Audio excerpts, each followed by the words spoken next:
Good evening and welcome to the real world. A number of years ago, I had this chus. I wrote a book on Nishmas, a parish on the tefillah of Nishmas Kol Chai. And I wasn't sure where Nishmas ended. You know, people who say Nishmas is a school, or Rabbi Kanievsky and others were very into it. And I wasn't sure where the right place to end Nishmas is where we end Nishmas on Shabbos. You continue into Sheikh Enad, all the way to Yeshtabach.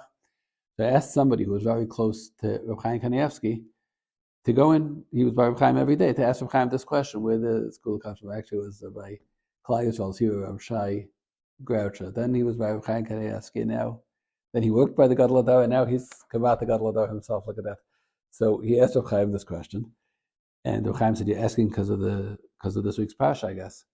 So he said, "What?" He said, "You're asking about Nishmas. It was Parshas told us. You're asking because Parshas told us."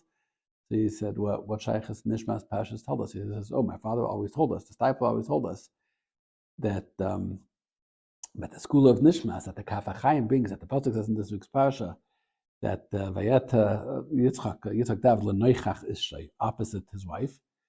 So the Kaf HaChaim says that Yitzchak Avinu, what was the tefillah that he davened for children? He said Nishmas. That was part of the tefillah. How do we know? L'noichach, the word l'noichach, opposite Rosh Tevis, Lemar Nishmas Kol Chai. It's a hint. It's a rem. It's Rosh Tevis l'noichach to say Nishmas Kol Chai. That's the Kaf HaChaim. That's the disciple of Kaf HaChaim. That's what he said. Why? Chaim didn't say why. Why would somebody davening for kids say Nishmas? How does that work? How is Nishmas even a tefillah? Nishmas is not a tefillah. It's praise. It's thanksgiving. It's Haidah.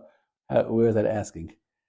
Yidon told me a joke. He said that in the Haim, he came from Romania, and when somebody got in trouble with the law, Yidon were always getting in trouble with the law. True, not true, whatever. There was a guy who would flog them, a whipper. He was the guy who was led by the courthouse, and he had to beat people up. He stood with a whip and 20 lashes. That was what the judge would give out. So when a Yid have a chakat, so he went to the guy and he tried to pay him off before. He said, "Today it's my turn to get whipped." They tried to give him some money that he should go easy, and the guy agreed. He was compassionate and he wanted to make money. He told me over that somebody in his family, Nabuch, was got a judgment. He had to get whipped, and he's standing there and he's getting ready, and the guy goes, "Ah!" But he really gives a little light whip, and he winds up again and he gives a light whip. He makes it like he's going to hurt him, and it looks to the spectators like he's putting everything into it, but they paid him off nicely. 1, 2, 3. 14, 15, 17, 18, 19, and the guy's relaxing because there's a 20, wham! He hits him so hard, he feels like he's going to pass out from pain. Such a gazunta clap he gives him. Everything goes into that 20th. When he comes to when it's over, and the crowd disperses, he says, "We paid you off that you shouldn't hit." He goes, "Yeah, so the first 19 I didn't hit hard, but the 20th I wanted to know what a good deal you got." That means here's what could have happened. A lot of times, it takes being in a rough situation to realize how good we had it until now. You start by saying thank you.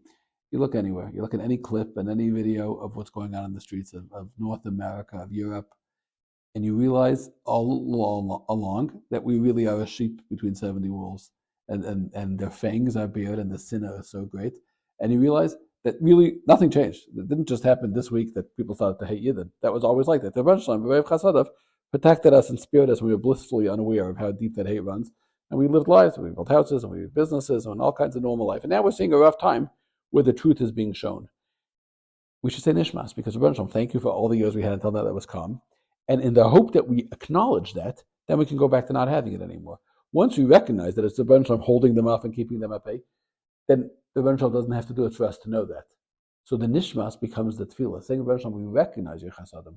Lulei, v'achamecha, lulei, everything, Rebbe Shalom, we wouldn't have a chance if not for you in the face of the Russia, in the face of the hate, and that becomes a tefillah. The Rebbe Shalom should help us, taking a moment to acknowledge the reality that we're living with right now, realizing it was always like that. Just Hashem spared us. Maybe in that schus alone, we should be helped.